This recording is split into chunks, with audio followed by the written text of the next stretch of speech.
আসসালামু আলাইকুম। আশা করি সবাই ভালো আছেন। প্রভাতী বার্ডস এভিয়ারির নতুন আরেকটি ভিডিওতে সবাইকে স্বাগতম। তার আগে বলে রাখি, আপনি যদি আমার চ্যানেলে নতুন হয়ে থাকেন, এই চ্যানেলটি সাবস্ক্রাইব করে বেল আইকন অন করে দিবেন, যাতে পরবর্তী ভিডিওর আপডেট সাথে সাথে পেয়ে যান। বন্ধুরা, টাইটেল দেখে নিশ্চয়ই বুঝে গেছেন আজকের ভিডিওতে কি থাকবে। হ্যাঁ, আজকে থাকবে আমার সবথেকে প্রিয় ককাটেল পাখি নিয়ে আলোচনা। অসাধারণ সুন্দর পাখি ককাটেল। আমাদের দেশে তার জনপ্রিয়তা দিন দিন বাড়ছে। কারণ হিসেবে বলা যায় এদের সহজে পোষ মানানো যায়, তুলনামূলকভাবে জায়গা কম লাগে, সহজে যত্ন নেওয়া যায়, আর কথা বলার দক্ষতা না থাকলেও শীষ দেওয়ার দক্ষতার জন্যই এর জনপ্রিয়তা অনেক বেশি। এছাড়া টিয়া পাখি বা অন্যান্য পাখির তুলনায় এরা সহজলভ্য। আজকের ভিডিওতে আমরা ককাটেল পাখির মিউটেশন, যত্ন, খাবার, রোগবালাই, দাম, ককাটেল পাখি লালন পালন পদ্ধতি সম্পর্কে বিস্তারিত আলোচনা করব। তাহলে শুরু করা যাক আজকের ভিডিও।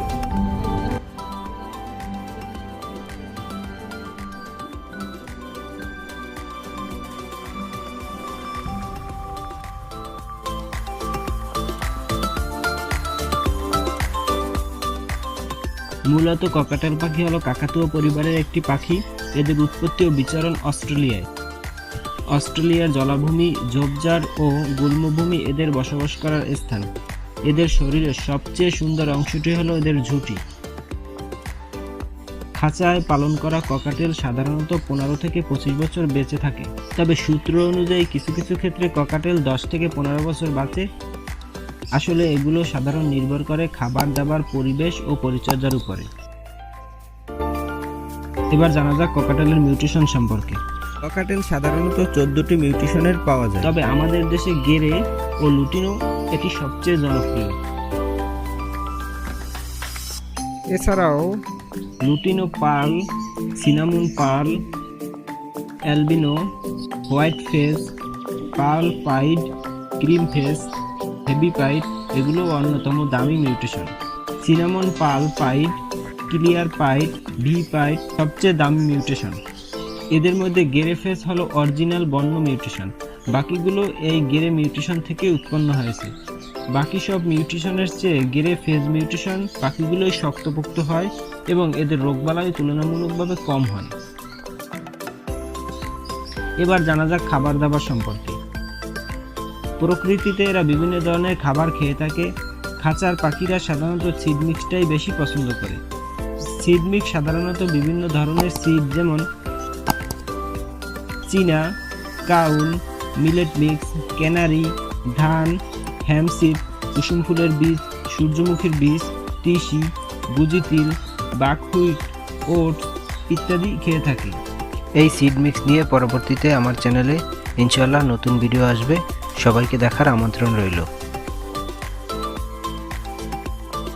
এছাড়া এই সিড মিক্সের পাশাপাশি স্প্রাউট বা অঙ্কুরিত বীজ, বিভিন্ন রকমের ফল ও শাকসবজি, যেমন কলমি শাক, লাল শাক, পালং শাক, ধনিয়া পাতা, লেটুস পাতা, ব্রোকলি, বরবটি, গাজর, মিষ্টি কুমড়া ইত্যাদি দেওয়া যায়। এগুলো আবার সফট ফুড নামেও পরিচিত। বিভিন্ন ধরনের ডাল, গম, ছোলা বুট, চাল, ভুট্টা ভাঙা এগুলো একসাথে সিদ্ধ করে এর সাথে শাকসবজি এবং সিদ্ধ ডিম গ্রিট করে একসাথে মিশিয়ে পাখিকে সপ্তাহে 2 থেকে 3 দিন পরিবেশন করতে পারেন। এগুলো তারা অনেক মজা করে খায়। এই সফট ফুড কি এবং কিভাবে বানাবেন তার একটি ভিডিও আমাদের চ্যানেলে দেওয়া আছে, চাইলে দেখে নিতে পারেন। আশা করি উপকৃত হবেন।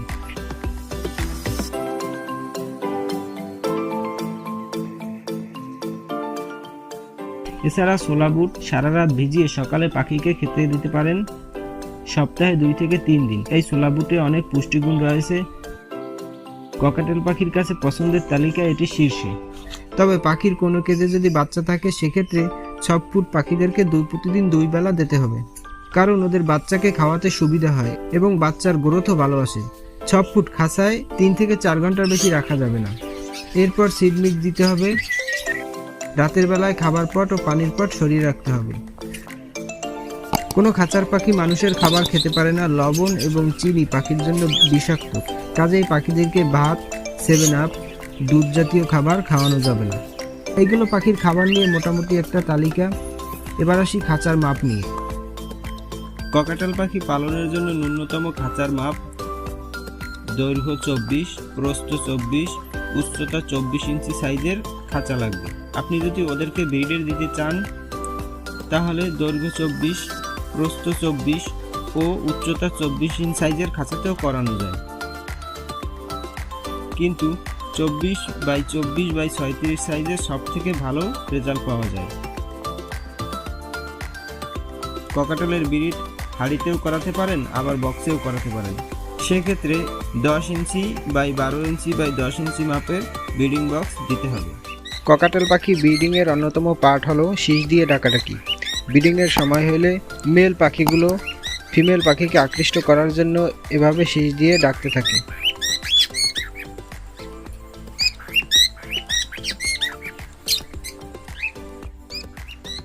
তার ডাকে ফিমেল সাড়া দিবে এবং মিটিং করবে।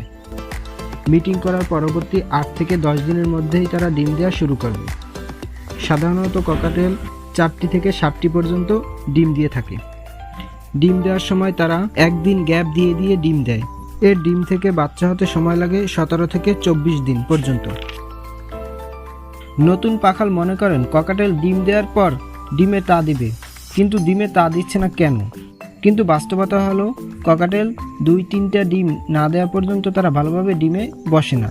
কেননা প্রথম যদি ডিমে তা দেয় তাহলে প্রথম ও শেষ বাচ্চার মাঝে 8 থেকে 10 দিনের ব্যবধান হয়ে পড়বে।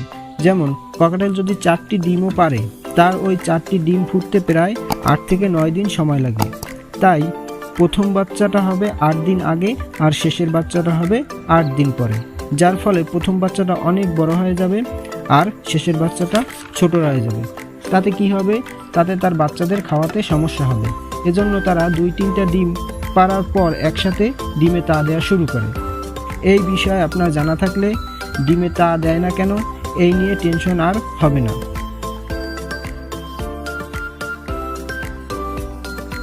16 থেকে 24 দিনের মধ্যে মোটামুটি সবগুলো বাচ্চা ডিম ফুটে বের হয় এবং 35 থেকে 45 দিনের মধ্যে ওরা খাওয়া শিখে যায় এবং উঠতে শুরু করে।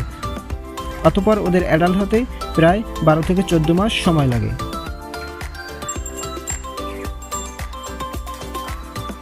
খাঁচার ভিতরে পাশাপাশি 2টা ডাল দিতে হয়, যাতে পাখিরা এক ডাল থেকে অন্য ডালে উড়াউড়ি করে যেতে পারে। এক্ষেত্রে নিমের ডাল হলে ভালো হয়, তবে অন্যান্য গাছের ডাল হলেও চলবে। গাছের ডাল যদি না পাওয়া যায় সেক্ষেত্রে কাঠের লাঠি দিয়ে আপনি নিজের মতো করে বানিয়ে নেবেন। ককাটেল পাখি খেলতে অনেক পছন্দ করে। খাঁচায় পাখির জন্য বিভিন্ন ধরনের খেলনার ব্যবস্থা রাখতে হবে। এবার আসি রোগবালাই নিয়ে। ককাটেল পাখি ঠান্ডা সহ্য করতে পারে না, কাজেই পাখির খাঁচা এমন স্থানে রাখতে হবে যেখানে ফ্যানের বাতাস বা প্রকৃতি থেকে সরাসরি কোনো বাতাস তার কেজে না লাগে। ককাটেলের সবুজ পায়খানা বা ডায়রিয়া অন্যতম একটি সমস্যা। পরিষ্কার পানি এবং খাবার ব্যবহার করলে এই সমস্যা থেকে মুক্তি পাওয়া যায়। আমাদের দেশে যেহেতু অনেক গরম পড়ে, কাজেই পাখির হিট স্ট্রোক করার সম্ভাবনা থাকে। গরমের দিনে তাই পাখিকে গোসল করাতে হবে। খাঁচার ভিতর পানি দিয়ে রাখবেন, ওরা নিজেরা নিজেদের মতো করে গোসল করে নেবে। আর যদি গোসল করতে না চায় তাহলে খাঁচার ভিতর স্প্রে করে ওদের ভিজিয়ে দিতে হবে। ওরা তো আর বোঝে না যে গোসল করলে স্ট্রোক থেকে বাঁচা যায়, তাই আমাদেরকেই এই কাজটা করে দিতে হবে। ককাটেল পাখি খুব সুন্দর পোষ মানে। ককাটেল পাখি পোষ মানানোর প্রধান শর্ত হলো পাখিকে প্রচুর সময় দিতে হবে। নতুন পাখাল যারা আছেন পাখিকে পোষ মানাতে চান কিন্তু হ্যান্ড ফিট করাতে একেবারেই পারেন না, তাদের কাছে অনুরোধ, দয়া করে আপনারা ছোট বেবি কিনবেন না, কেননা অনভিজ্ঞতার কারণে পাখিটা মারা যেতে পারে। অল্প অল্প একা একা খেতে পারে এমন বেবি নেওয়াই সব থেকে ভালো। এতক্ষণ তো ককাটেল পাখি লালন পালন পদ্ধতি জানালাম, এবার তাদের দাম সম্পর্কে একটু আইডিয়া দিই। পাখির দাম সবসময় এক থাকে না, এটি ওঠানামা করে, তাই 100% নিশ্চয়তা দিয়ে বলা সম্ভব না যে কোন পাখির দাম কত। তবু একটা রেঞ্জ এখানে বলার চেষ্টা করি। যে ব্রিডার পাখিকে ভালো খাবার দাবার খাইয়েছেন, যত্ন নিয়েছেন, স্বাভাবিকভাবে সেই ব্রিডারের পাখির দাম একটু বেশিই হবে। চলুন দেখে নেওয়া যাক দাম কেমন হতে পারে। গ্রে ককাটেল, এটার প্রতিটা বেবি 1500 থেকে 2000 টাকার ভিতর পাওয়া যায়। ভালো একটা পেয়ারের দাম 5 থেকে 6000 টাকা। লুটিনো ককাটেল, প্রতিটা বেবি 2000 থেকে 2500 টাকা। ভালো একটা পেয়ারের দাম 8 থেকে 12,000 টাকা লাগবে। সিনামন, প্রতিটা বেবি 2000 থেকে 2500 টাকায়। ভালো একটা পেয়ার নিতে 8 থেকে 12,000 টাকা লাগবে। লুটিনো পার্ল, প্রতিটা বেবি 2500 টাকা থেকে 3000 টাকা। ভালো একটা পেয়ার যদি চান তাহলে 9 থেকে 12,000 টাকা লাগবে। অ্যালবিনো, প্রতিটা বেবির দাম 3 থেকে 4000 টাকা। ভালো একটা পেয়ার নিতে চান তাহলে 12 থেকে আপনার 18,000 টাকা পর্যন্ত লাগতে পারে। পাইট, প্রতিটা বেবি 30 থেকে 3500 টাকা। ভালো একটা পেয়ার যদি নিতে চান তাহলে 12 থেকে 18,000 টাকা আপনার গুনতে হবে। হেভি পাইট, প্রতিটা বেবি 5 থেকে 7,000 টাকা। আর ভালো একটা পেয়ারের দাম 15 থেকে 20,000 টাকা। ক্রিম ফেজ বা সিএফ ককাটেল, প্রতিটা বেবি 8 থেকে 10,000 টাকা। এর একটা ভালো পেয়ার যদি নিতে চান আপনাকে 25 থেকে 30,000 টাকা গুনতে হবে। বি পাইডের প্রতিটা বেবি 8 থেকে 10,000 টাকা। ভালো একটি পেয়ারের দাম 25 থেকে 30,000 টাকাও লাগতে পারে। বি পাইড কোয়ালিটির উপর নির্ভর করে, এর দাম 50,000 টাকা পর্যন্তও হতে পারে। কোয়ালিটিফুল পাখি চাইলে আপনাকে বেশি দাম দিতেই হবে, এতে আপনার টাকা উঠেও আসবে এবং সস্তায় 12 অবস্থায়, এটা সবসময় মাথায় রাখবেন। আজ তাহলে এই পর্যন্তই। ইনশাআল্লাহ কথা হবে আগামী নতুন কোনো ভিডিওতে। আপনারা যারা নতুন এসেছেন আমার চ্যানেলে, প্লিজ আমার চ্যানেলটি সাবস্ক্রাইব করে পাশে থাকা বেল বাটনটিতে ক্লিক করে ফেলুন। ভিডিওটি ভালো লাগলে অবশ্যই একটা লাইক দিয়ে দিবেন। আর যারা অলরেডি সাবস্ক্রাইব করে পাশে আছেন তাদেরকে মন থেকে জানাই শুকরিয়া। ভালো থাকবেন, ভালো রাখবেন আপনার ভালোবাসার পাখিকে, এই কামনায়। আল্লাহ হাফেজ।